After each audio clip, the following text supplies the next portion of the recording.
Breaking news po mga kababayan, Sara Duterte, uupo na sa Malacanang. Hala ka. Kasi may mga kumakalat po ng mga bali-balita na si BBM ay nawawala at hindi makita. Hindi alam kung okay ba siya o in good condition.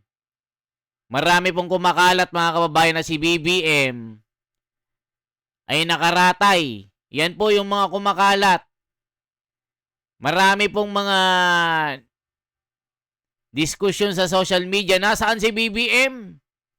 Nako, kaya sabi nila within 48 hours, pag hindi nakita si BBM, si Sara ay uupo bilang Pangulo ng Pilipinas. O mga kababayan, papakita ko ha.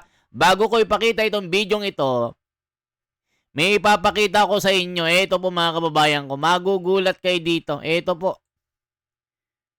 Ito mga kababayan ko.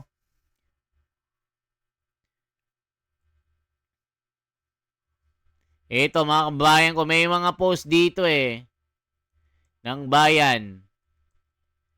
Ito po mga kababayan ko. Mayroong mga kumakaito.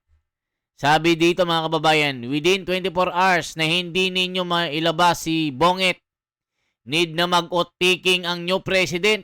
Grabe mga kababayan ko. So ipakita ko ang bidyong ito. Bakit kaya mga kababayan? Nako, ano kayo nangyayari? Bakit tila si BBM nawawala? At si Sara Duterte within 24 hours or 48 hours, pag hindi nakita si BBM, si Sara na ang bagong Pangulo. Ako po, mga kababayan ko, ito po ang balita.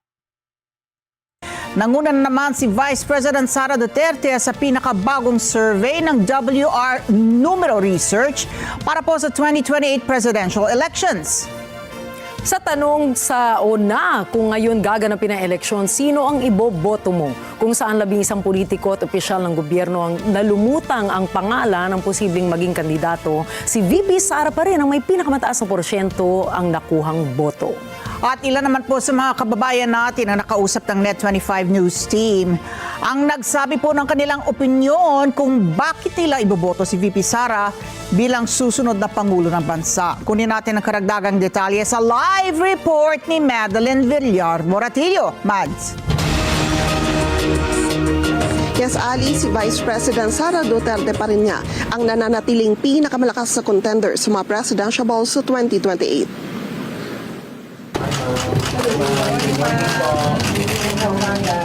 Patuloy na nangunguna si Vice President Sara Duterte sa pangalan ng presidential balls sa 2028 elections. Sa pinakuling survey na ginawa ng WR Numero Research nitong Marso, 35.9% ng mga respondent ang nagsabi na si VP Sara ang iboboto nila sa pagka-presidente.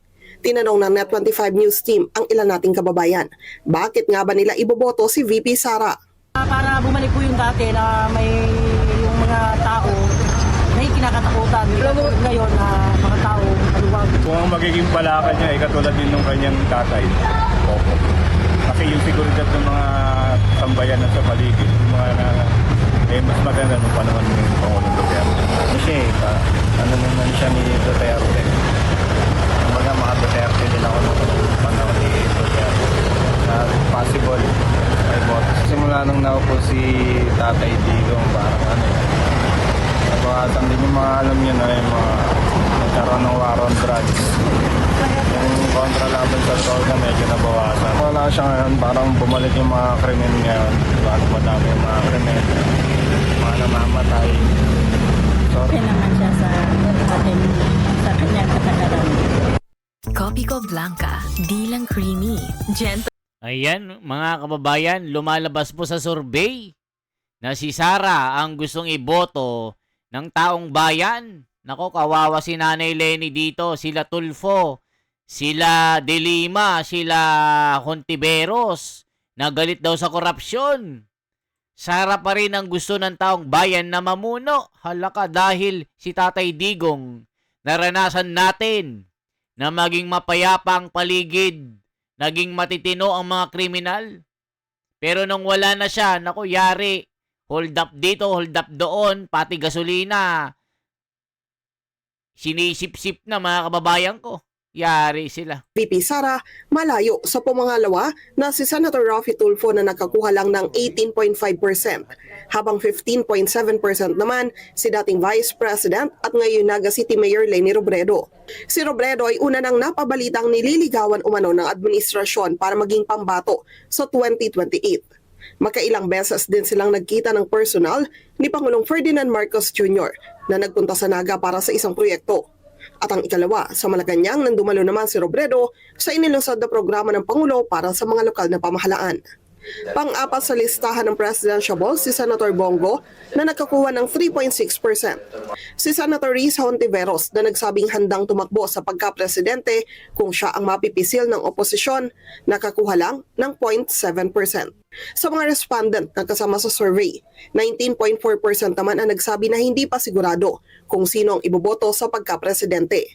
Sa pagka-vice-presidente naman, number 1 sa listahan si Go na nakakuha ng 12.2%. Dikit naman sina dating Senator Grace Poe at Senator Robin Padilla na nakakuha ng 11.9% at 11.7%.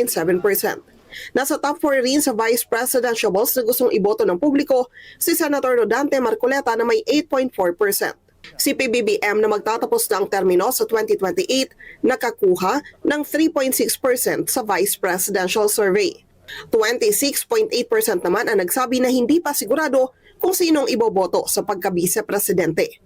Ang survey ay ginawa mula Marso 10 hanggang 17 ng taong ito sa pamamagitan ng face-to-face interview sa 1,455 respondents mula sa iba't ibang lugar sa bansa.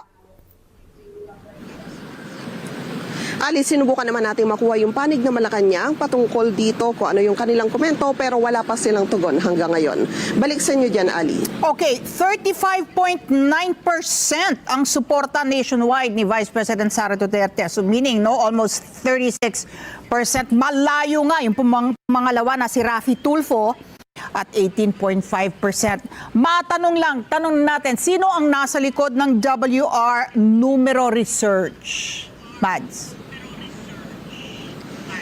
Yes, Ali, sa pagkakaalam ko, mga political analyst, yung nasa likod nitong WR research na ito. Oo, yung binabanggit nila na figure ng undecided pa rin in both dun sa presidential at sa vice presidential slots, no? 19.4% ang undecided sa pagpili kung sino sa panguluhan, ano? So, yung ang sinasabi, malaking bagay pa rin itong 19.4% na parang tinatawag nating nakaupo pa rin sa fence, sitting sa fence pa rin, na straddlers pa rin, na pwedeng maging swing votes pa yan, ano? Malaki pa rin yung 19.4%. Yes, totoo ka dyan, Ali. Sila yung mga kababayan natin na nagmamasid pa rin hanggang ngayon kung sino nga ba yung talagang sa tingin nila karapat-dapat nilang iluklok pagdating ng 2028. At nanguna si Senator Bongo sa vice presidential slot naman, ano? At doon sa vice presidential survey naman, 26.8% mas malaki yung undecided. Pero pumasok din pang-apat ba si Senator? O, kita nyo mga kababayan ko, nangunguna si Sara Duterte, 35.9%. Dizon, 0.0%. Naku, Pangilinan, 14%. Aquino, 3.2%. Bongo, 3.6%. Sila, Nanay Leni, 15.7%. Tulfo, Yaya, Yawa. Magaling lang sa mga away mag-asawa. O, ano ba sasabi nyo? Rodante Marcoleta, Mads? Yes, tama ka dyan, Ali. Pumasok yung pangalan niya. Alam mo, actually, Ali, mabanggit ko lang, no, nung sinabi ni Vice President Sara Duterte na meron siyang napipisel na kanyang magiging katandem para sa 2028, isa yung pangalan kasi din ni Senator Rodante Marcoleta sa mga lumulutang na posible na niligawan ni VP Sara na maging kanyang katandem. Pero wala pa namang kumpirmasyon kay VP Sara at ayaw niya rin kasing banggitin kung sino nga ba yung kanyang napipisel na maging katandem para sa 2028 dahil ito raw ay kanyang pinoprotektahan para hindi raw ito ulanin ng batikos lalo na at ganon yung ginagawa ng kanyang mga kritiko. Ayan mga kababayan ko, si Marcoleta kasi mga kababayan, siya po yung pinakamalakas na tandem ni Sara Duterte na Vice President. Hindi lang nire-reveal kasi nga sisiraan siya ng mga kalaban ni Inday Sara. Gaya ng ginagawa nila kay Sara na kung ano-anong mga kaso ang ibinibintang. Kaya dito, low profile muna si Marcoleta. Gugulatin na lang kayo pagdating ng 2028. Okay po, kaya si Sara ay next Pangulo na. Kasi tignan nyo dito mga kababayan, may papakita ko sa inyo. Ito po. Ayan o. Within 24 hours na hindi ninyo mailabas si Bongit, need na mag-oath taking ang new president, si Sara Duterte. Galing po ito sa agent ng bayan. Si Agent Morales po ito. Ang daming comment to. Bakit kaya mga kababayan, hindi ko alam. Let Vice President Sara lead. Filipinos are already struggling with the rising cost of fuel. Surely if BP Sara were in charge, she would take immediate action and provide solutions, even small ones, to help ease the burden. My President Inday Sara, under the Constitution, Vice will take over. O, kita nyo mga kababayan ko? Ano masasabi nyo? Kaya si Sara, next president na. Mga kababayan ko, within 48 hours, may bago tayong Pangulo.